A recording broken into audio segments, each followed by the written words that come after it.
And then this is another big project after First Family. So how does it feel?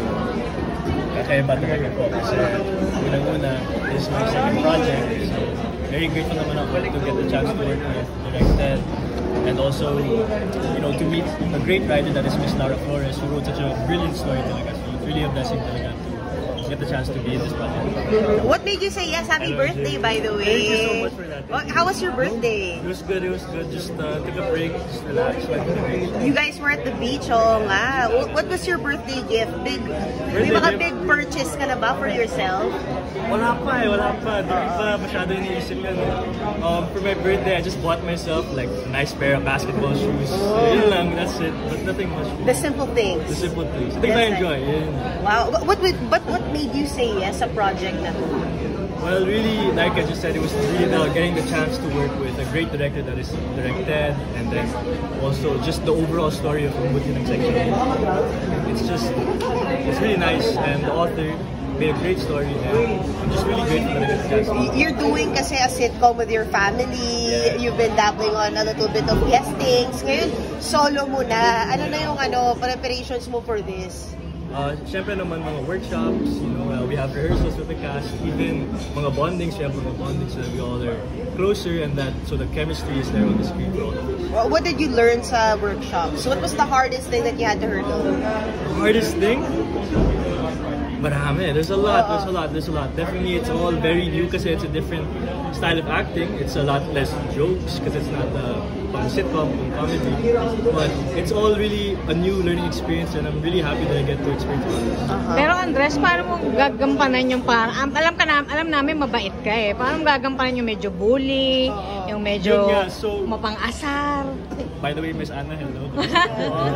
Okay, so yung character kasi medyo pagka-bully siya. And he's medyo maangas talaga. Ako naman as a person, I'm just very... Bait! So, ako naman, the way I try to view it is, yung pagka-bully ni Kiefer is more on the protective side. You know, more on really trying to take care of the people that he loves and the people that he's with every day, which is his section E. So ako naman, I feel that similarity is there. Have you ever dealt with bullies? No, in my life. Buti hindi. Yeah, yun nga. Oo. Baka ikaw nga yung bully, hindi naman. Try lang nila. Try lang nila. Try lang nila i-bully ka. Pero how's everything with the First Family? It's going great. You know, every time we have tapings with the First Family, it's a great experience. It's all filled with laughter, and you know, it's always fun. Getting to work with Tito Bayani, Tito Roderick, Tito Ses, Sam, Hart Ryan, who is also in this show, right? So it feels really good. Ang feeling ko yung itong step na to, isa na lang may magkaka-love team ka na. Ready ka na ba doon? Well, I don't want to say that I'm ready for anything just yet. I don't want to say anything, but you know, if it's there, it's there. If the opportunity presents itself, then why not? Who are you parang who's on your wish list? Wish list? Yeah. Well, parang meron. Kasi iniisip pa, paisip ka eh. Joke lang. But, wala naman. Off the top of my head, really, anyone, you know, it adds because it's an experience talaga. And I know that whoever I can work with, I'll learn something from them. And I'll learn something maybe about myself as well. How about movies? Movies. I would love to do movies. But as for now, you know, taking a step at a time. Andres, focus on what's in front. Yes, sorry, paano mo mas kinikilala si Ash? Sorry? Paano mo mas kinikilala si Ash? Kasi kayo yung medyo magtatampalin ngayon. So workshops, we're always paired together. Para, you know, we get closer and all. And then, whenever we have mga, you know, events like this today, we always try to talk and always para... Wala ba kayo balak magkape, ganyan?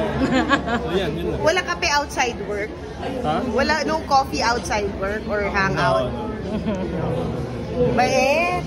Bait naman. Good boy. Yes. Do your parents are really hands-on when it comes to their performances, and they watch what you do? Do they give tips? My parents, I wouldn't say that they're very hands-on. They like to watch from afar, and they're always very supportive. And parang when I ask them like, guys, if I need advice, they'll give me advice naman. Pero most of the time, what they want is for us to experience it ourselves, and if we fail, then that's on us to learn.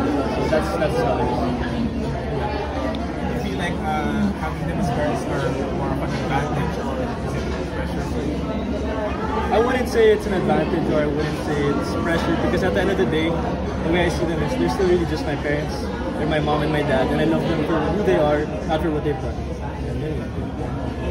Andres, ilang buwan ka na rin nasa showbiz, so how is it so far?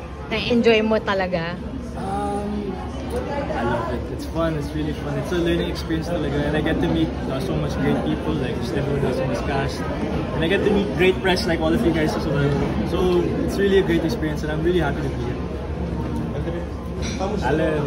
Kamusta so far yung chemistry niyo? Ash. Ashton. Well, I don't want to say anything. You guys have to watch lang the show. Abangan naman lang ang matulong section ni, diba? Yun lang. Aware ka ba na sa university series, nagkainlaban in real life yung mga artists? In the university? I was not yung mga magpa-partner doon, in real life, magka-interview sila nagkaroon ng relasyon. Aware ka ba doon? What if mangyari rin yun sa inyo? Well, wala ka naman sinasabi na may mangyayari. All in all, first of all, this show is it's a blessing talaga. And I get to work with a very talented person that is Ashton, you know, and at the end of the day, you still have to keep it professional because she's a great actor herself. And I can Parang magiging intriga-proof tong si Andres. Meron siya binil. Intriga-proof, no? Para kahit ano iba to sa'yo, masasagot mo. Yes. Okay na tayo. Thank you.